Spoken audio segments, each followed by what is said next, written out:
I woke up today and I chose violence. Today we're going to talk about whether or not you should be using lifting straps. Some people will say that lifting straps are going to keep you weak because they don't put any emphasis on your grip. So when you get on stage to pull your 1 rep max, your grip is going to cause you to fail. Other people say that if you're trying to train your back, you need to use lifting straps because your grip will be the limiting factor and you won't get the most out of the movement. Well, guess what, folks? Today we are going to do the impossible. We are going to have a nuanced discussion on the internet. So stick with me as we talk about when to use lifting straps, why you would want to use lifting straps, the benefits and the cons. Lifting straps are just a tool. They are not necessary in any context, and they are not going to destroy you if you don't use them, or if you do. They are just a tool that can be employed in your training if you want to, or not. It's not gonna kill you if you never use lifting straps or if you always use lifting straps. Let's start off on the positive side of this argument with some pros. The most important thing to think about when you are deciding whether or not to use lifting straps is what is the main purpose of the movement. If you are going for volume work on a deadlift, on a row, on a pull down,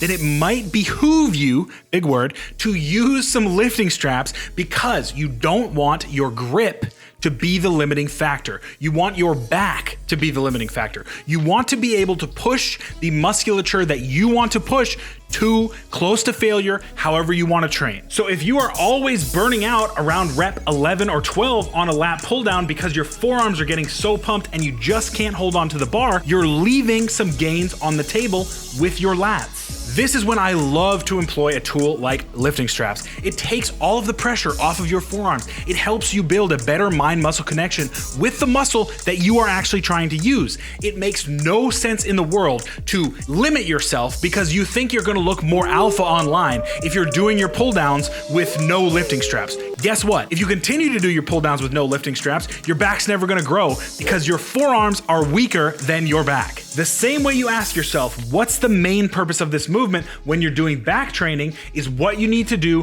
when you're doing grip training. Obviously, if your goal is to increase your grip training, then you want to make it as hard as possible on your grip. This is when you would remove the lifting straps. Maybe you want to really get some extra bang for your buck on a set of barbell rows. Not only do you want to destroy your back, but you also want to put your grip through the ringer and gain some overall strength there. That's perfectly legitimate. Take these straps off. Do a couple sets that way. Then when you start to fatigue your grip out, then you can add the straps back in. It doesn't have to be an all or nothing type thing. This is what frustrates me so much on this discourse is because everybody thinks if you're using lifting straps, then you have to use them all the time. Or if you're not using lifting straps, then you can never put them on. It doesn't have to be that linear. It doesn't have to be that black and white. You can use them sometimes and not others. You can use them for some lifts and not other lifts. You can use them in a different training block. Just have a brain. Use them when you need to use them. So if you are a power lifter and you know that you have to do a 1 rep max deadlift and you have been noticing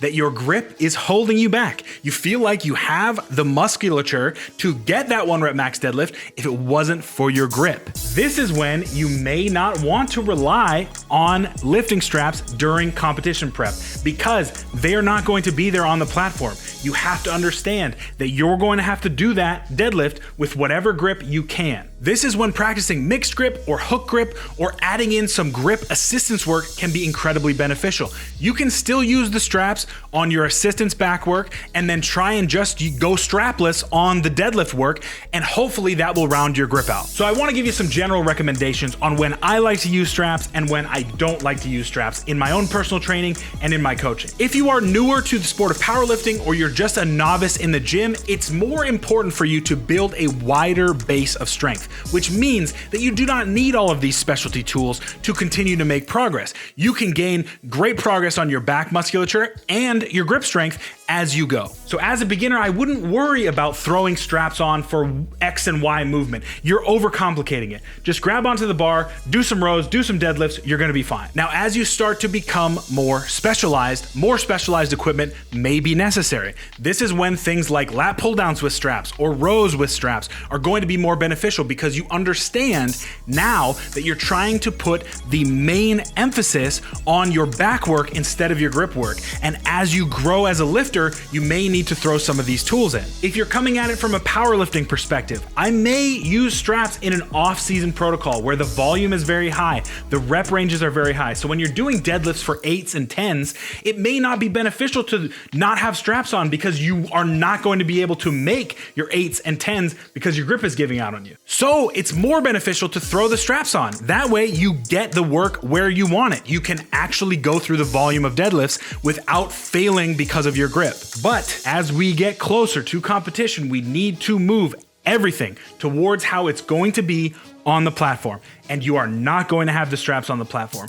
So as you get into competition prep, as you get into those triples, those doubles, and those singles, take the grip stuff away. And if you start to notice that you're having grip issues, you may need to put emphasis on that in your next volume block. What is most important is that you understand that you have options in the gym. You do not have to join Camp A, straps, or Camp B, no straps, and stay there for the rest of your life.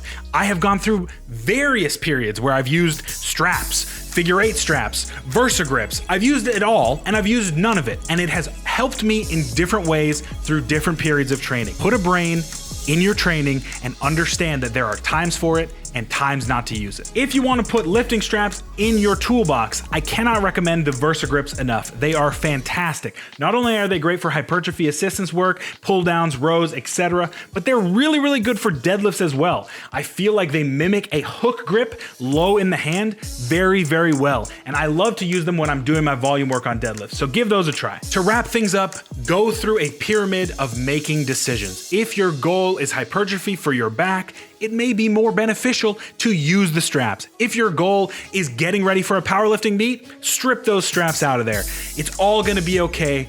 We're all gonna make it. It's just gonna be fine. We don't need to fight about this anymore. Thank you so much for watching. If you found this beneficial, please like, subscribe, send this video to somebody who is fighting the lifting strap battle right now. If you wanna learn about how to improve your deadlift without straps, you can click on this video right here.